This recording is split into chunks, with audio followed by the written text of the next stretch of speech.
এই আলুগুলোকে কেটে দিয়েছে মটর ডালটাকে আমি পেস্ট করে নিয়েছি। ফার্স্টে কড়াইতে তেল দিয়ে নিয়েছি, তেলটা আবার গরম হলেই আলুটা ছেড়ে দেবো।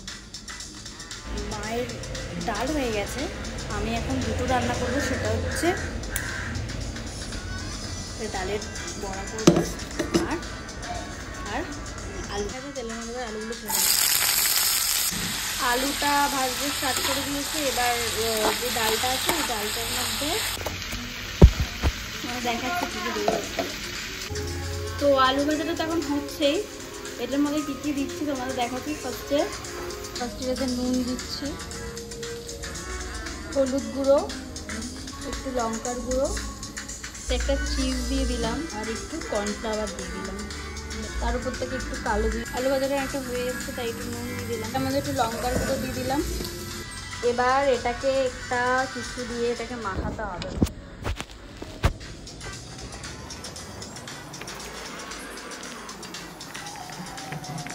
এটা অ্যাকচুয়ালি হাত দিয়ে মাখালে ভালো হয়, কিন্তু লঙ্কা যে হাতটা জ্বালা করে ওটা আমি রিস্ক পাচ্ছি না।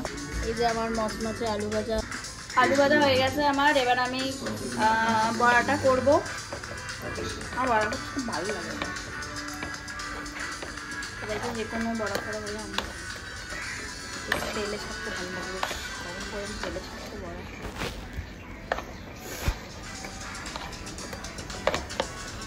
কড়াইটা গরম এরকম করে নিয়ে এবার তেলে ছাড়বো। তো মরবো গোল্লা গোল্লা করে নিই, তেলটা কোনো গরম হয়, তেলটা গরম হলে ছাড়বো। তেলটা প্রায় গরমই হয়ে গেছে, তেলটা প্রায় গরমই হয়ে গেছে। এবার ছাড়বো, আমি দেখাবো দাঁড়াও।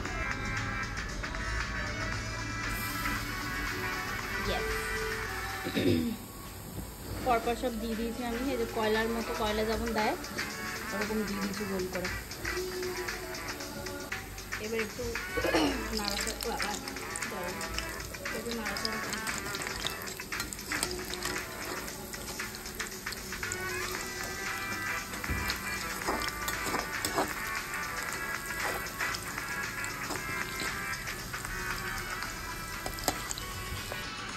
বড়াগুলো হয়ে গেছে, ও তুলে নেব।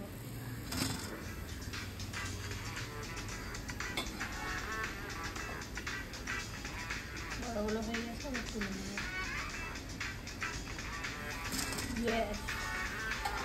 হেভি লাগবে দেখতে।